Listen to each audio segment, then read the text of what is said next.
Ayan, magandang umaga po sa lahat.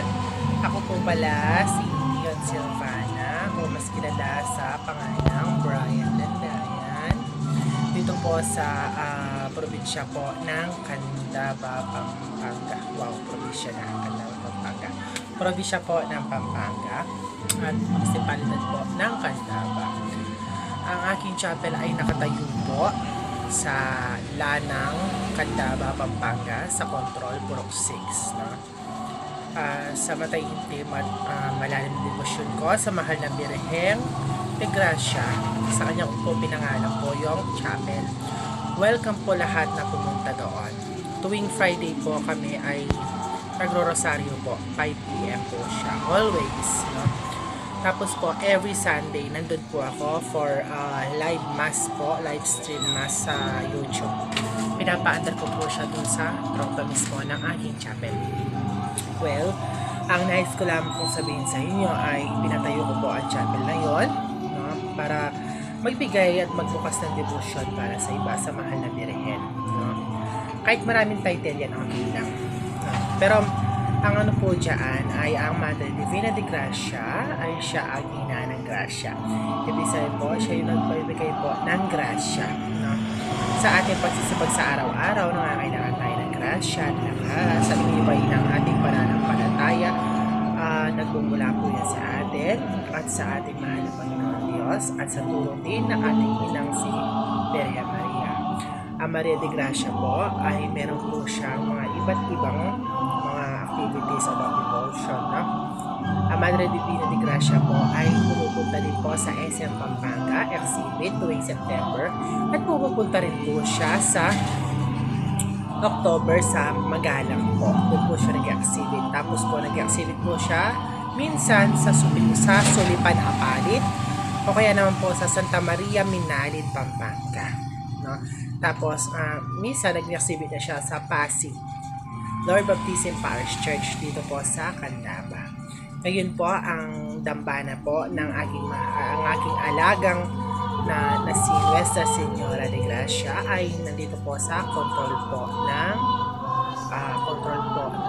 Candaba sa Lanang po, no? Purok 6. Naghalo-halo na po yung words ko. Syempre, as always, ganoon naman talaga, not every person is professional by this kind of video and topics.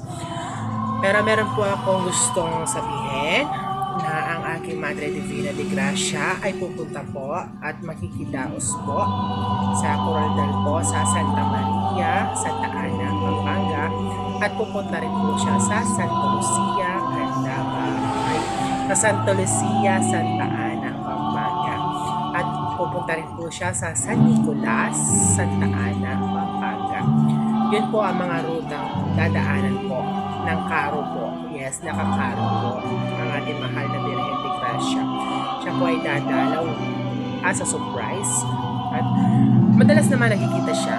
4 years na pong ginagawa ng aming samaan na pumupunta po ang aming patrona kapilya na si Madre Divina de Gracia para magantid po ng pananampalataya, devosyon at grasya sa iba at may taimtim na paniniwala na ang ating mahal na inang Birhen ay siyang tulay mula papunta kay Kristo at si Kristo ang tulay mula sa Diyos. At ayun po, nais ko po sabihin sa inyo na welcome po kayo pumunta at pumasok sa Madre Divina Gracia Chapel. Ano mang klaseng activity dyan, welcome po ako. Natanggapin po ang pag-rosaryo at pananalangin po sa mahal na Birhen de Gracia. Ang tanging po natin lahat ay ang kanyang gabay, ang kanyang blessings at ang kanyang pakikiramay sa ating araw-araw na pamumuhay. Hindi ako professional sa video pero gusto ko lang po sabihin sa inyo na ang aking mahal na Santo Niño, ayan po siya as always smiling us. Ayan, masaya siya kasi malapit na po yung pista dito sa amin sa probinsya ng Pampanga sa municipality po ng Candaba. Sa January 19 po, may procession po ng Santo Niño. Pesta po ng Santo Niño dito sa Candaba, Pampanga. Yes. January 19 po siya. Ayan, lalabas po yan. Say hi! Ang cute cute niya. At ayan po, yung nasa likod ko niyan. Ayan po ang imahe po ng mahal na Kristo. May hawak po siya scepter. Tapos yung kamay niya po kasama sa nandito po siya sa ating bahay. Ang maliit na bahay dito sa Mandasi. Pero yung chapel po ay nandoon po sa Nanang Control sa Pasig, Candaba, Pampanga. Ayun, nandoon siya. Doon lang sa control. Makikita nyo naman yon. Yung pong paint niya is, yung pong chapel, makikita nyo po agad.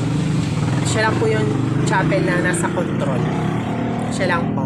Dito sa Candaba, promise. Nasa control talaga. Yung kasi sa, yung kasi sa Matama na yun eh. Hindi na siya Candaba. So, sa Candaba, siya lang po yung chapel dito sa Candaba na nasa control. No? At ayan po, maraming salamat po. Abangan po ang pagdating po na mahal na Birhen de Gracia sa Coraldal sa Linggo, January 5 po ng gabi.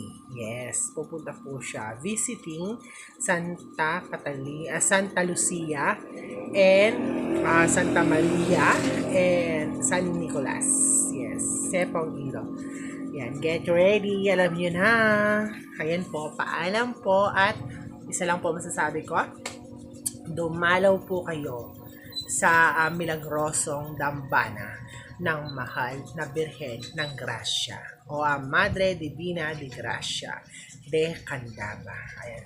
Maraming salamat po and see you all as President and Founder po na Madre Divina de Gracia Chapel Candaba. Maraming salamat po and have a nice day to all and blessing morning and blessing night and every day will bless.